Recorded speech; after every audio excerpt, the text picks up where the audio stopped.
السلام علیکم رحمۃ اللہ وبرکاتہ۔ ناظرین، آج ہم بات کریں گے ڈپریشن اور مایوسی کے بارے میں۔ یہ دونوں ایسی مانسک حالتیں ہیں جو انسان کو اندر سے توڑ دیتی ہیں۔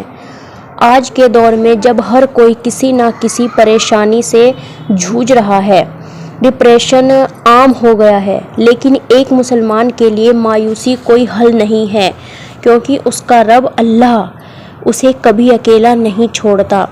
آج ہم یہاں جانیں گے کہ قرآن اور سنت کی روشنی میں ڈپریشن اور مایوسی سے کیسے باہر نکلا جا سکتا ہے۔ ایک چھوٹی سی کہانی ہے۔ یہ کہانی اس بہن کی ہے جو ایک عبادت گزار عورت تھی۔ وہ 5 وقت کی نماز پڑھتی، قرآن کی تلاوت کرتی اور اپنے بچوں کی اچھی پرورش میں مصروف تھی، لیکن پھر اس پر ایک کے بعد ایک مصیبتیں آئی۔ اس کے شوہر کی نوکری چلی گئی، گھر کی مالی حالت خراب ہو گئی، بیٹے کو گمبھیر بیماری نے جکڑ لیا، رشتہ داروں نے منہ پھیر لیا، اور جب سب سے زیادہ سہارے کی ضرورت تھی تو سب ساتھ چھوڑ گئے۔ اس بہن کے چہرے پر مسکان غائب ہو گئی۔ وہ ایک کمرے میں چپ چاپ بیٹھی رہتی، سر درد، دل گھبرانا اور ہر وقت رونا اس کی عادت بن گئی۔ وہ ڈپریشن کا شکار ہو چکی تھی۔ قرآن کی ایک آیت نے اس کی زندگی بدل دی۔ ایک رات جب سب سو رہے تھے تو اس نے تنہائی میں روتے ہوئے کہا، یا اللہ، اگر تو بھی مجھ سے ناراض ہے تو پھر میں کس کے پاس جاؤں؟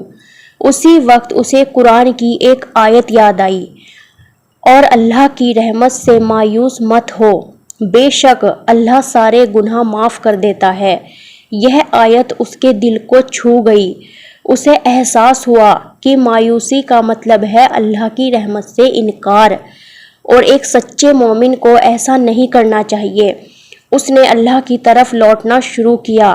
اس نے اسی رات وضو کیا، 2 رکعت نماز پڑھی اور اللہ سے دل کھول کر بات کی۔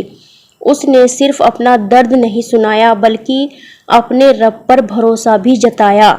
پھر اس نے ایک نیا عمل شروع کیا، صبح تہجد کے وقت اٹھنا، روزانہ صبح سورہ یاسین پڑھنا، ہر دن ایک نام الہی یاد کرنا، دن میں 100 مرتبہ حسبنا اللہ و نعم الوکیل پڑھنا، صبح اور شام کی اذکار کو زندگی کا حصہ بنانا۔ پھر دھیرے دھیرے اس کا دل ہلکا ہونے لگا۔ پہلے جو آنسو ڈر اور غم سے نکلتے تھے، اب وہ راحت اور شکر کے آنسو بن گئے۔ ہمارے پیارے نبی صلی اللہ علیہ وسلم بھی مشکلوں سے گزرے۔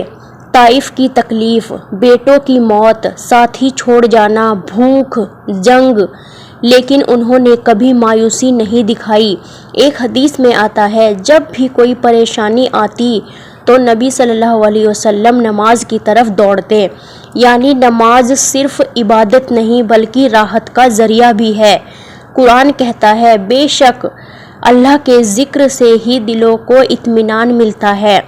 اگر کوئی انسان ڈپریشن میں ہے تو سب سے پہلی چیز جو ہے وہ یہ ہے کہ اللہ کا ذکر کرے۔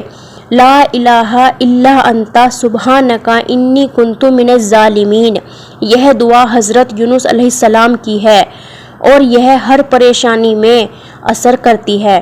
حسبنا اللہ و نعم الوکیل قرآن میں حضرت ابراہیم علیہ السلام نے کہا تھا، اور اللہ نے آگ کو ٹھنڈا کر دیا۔ استغفر اللہ، گناہوں کی معافی دل کو ہلکا کرتی ہے۔ ڈپریشن تب گہرا ہوتا ہے جب انسان سب کچھ اپنے قابو میں کرنے کی کوشش کرتا ہے اور پھر ہار جاتا ہے، لیکن ایک مومن جانتا ہے، میرا رب سب سے بہتر تدبیر کرنے والا ہے، اور جو اللہ پر بھروسہ کرتا ہے اللہ اسے کافی ہے۔ اگر حالات تمہارے مطابق نہیں ہیں تو گھبراؤ مت، اللہ انہیں تمہارے حق میں موڑ سکتا ہے۔ اسلام ہمیں یہ نہیں کہتا کہ ہم ڈاکٹر کے پاس نہ جائیں۔ نبی کریم صلی اللہ علیہ وسلم نے فرمایا، ہر بیماری کے لیے علاج ہے۔ اگر ڈپریشن بہت گہرا ہے تو کسی اسلامک یا بھروسے مند مینٹل ہیلتھ ایکسپرٹ سے مدد لیں، لیکن روحانی علاج کے ساتھ میڈیکل علاج بھی کریں۔ جیسے دل اور دماغ دونوں کی تندرستی ضروری ہے، آج وہ بہن مسکراتی ہے، حالات اب ٹھیک ہو گئے ہیں اور اس کا دل مضبوط ہو گیا۔ وہ کہتی ہے میں نے جب سب کا سہارا چھوڑا اور صرف اللہ کا ساتھ پکڑ لیا تو اس نے مجھے خود اٹھا لیا اور ایک نئی زندگی دی۔ ہر صبح اٹھ کر سورج نکلنے سے پہلے تہجد پڑھیں، موبائل سے دور رہ کر 1 گھنٹہ قرآن کی تلاوت کریں، دن میں کم سے کم 100 بار لا الہ الا انت سبحانک انی کنت من الظالمین کا ذکر کریں۔ شکر جرنل رکھیں، ہر دن 3 چیزیں لکھیں جن کے لیے آپ شکر گزار ہیں۔ سوشل میڈیا کم کریں اور روحانی کتابوں سے دل لگائیں۔